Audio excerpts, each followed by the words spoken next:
Ayun oh. Ayun natin. Nilubog na ni Boss D lahat oh. Ang dami. Oo, oo, ayun na, umiilaw lahat oh. Ito testingan mo. Oh, yung dati oh. Oh. Sige. Ayan si Boss D. Ayan, si Talagang Boss D. nilog-lob yan ni Boss D. Nilog na talaga ni Boss D lahat. Dapat yung wire. Pero mas maganda niya kung kasama yung nagte-tasting sa ilalim ng tubig. Oo, kasi yung motor kasi nalaglag yung motor eh. Ayan oh. Tingnan natin kung anong tatagal. Yung driver ba o yung ilaw?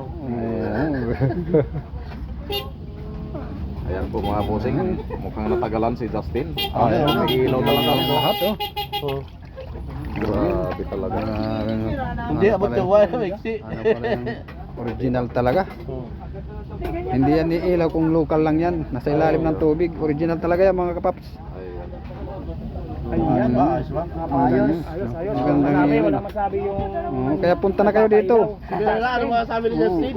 Ang sabi ko, I love you. Wow. Ayun, may mga driving light din siya, no? Ma'am Atdero, Ano masasabi mo kay ma'am? I love you. Allah. Patay ka ng bukas. Patay ka, makikita nito pag in-upload. I love you.